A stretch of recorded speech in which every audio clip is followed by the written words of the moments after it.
Japanese साथीहरूसित कुरा गर्दाखेरि जापानको पार्लियामेन्टमा एकजना मात्रै पिस किपरको क्षति भएको कारणले पार्लियामेन्टमा धेरै दिन चर्चा चल्यो।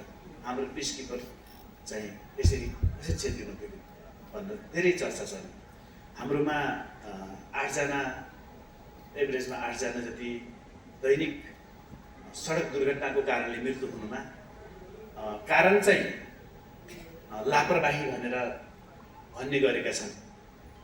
चालकको लापरवाही भन्ने शीर्षकमा यसलाई चर्चा गरेको छ। भन्नलाई सजिलो चाहिँ त्यही भएर होला। हाम्रा सडक भाङ्गा टिङ्गा छन्, खाल्डा खुल्डी छन्। ढलबाट छिरेर विद्यार्थी बागमतीमा निस्किन्छ, त्यस्तो किसिमको सडक छ, घुम्ती छ, उकालो छ, ओह्रालो छ, चिप्लो छ, फराकिलोबाट साँगुरो छ, साँगुरोबाट फराकिलो छ, निर्माण सामग्रीहरू असरल राखिएको छ।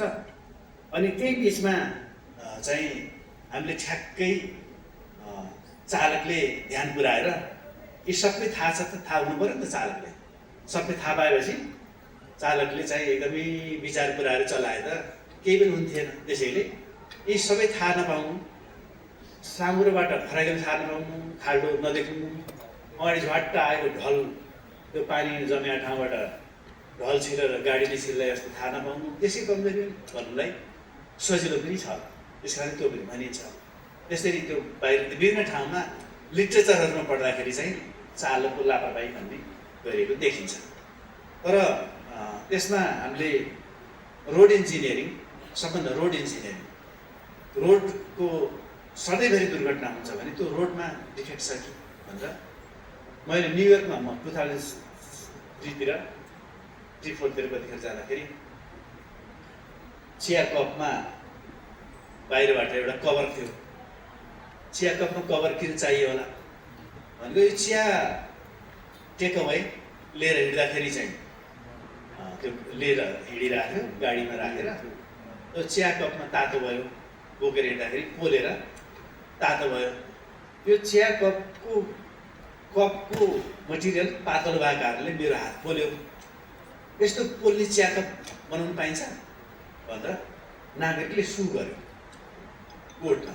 सु गरे हुनाले कोर्टले आदेश के गर्यो भने यस्ता चिया कपमा चिया दिने बेलामा त्यो कपको बाहिर एउटा कभर पनि राखेर नपोल्ने गरी दिनुपर्ने भन्ने त्यसो आदेश भयो। र त्यहाँ त्यो चिया कपको बाहिरतिर कभर राख्ने, त्यसरी त्यो चलन त्यहाँ अमेरिकाबाट सुरु गरेर संसारभरि आजकल चिया कप पाउँदाखेरि त्यसको कभरमा यसो समात्दा अर्को कभर दिएपछि कुसन राखिदिएपछि नपोल्ने बनाएर छ।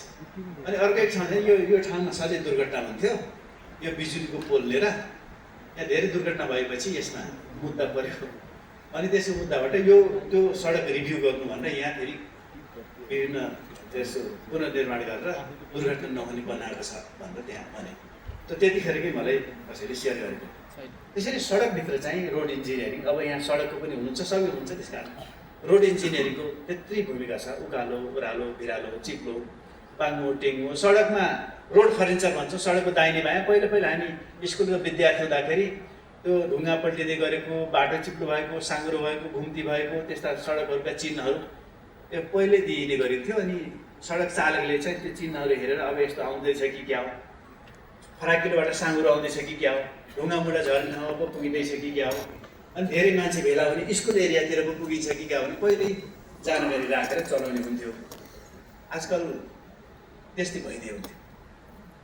त्यस्तै सडकको छेउछाउमा सडक सूचनाको बोर्डहरू भइदियो हुन्थ्यो।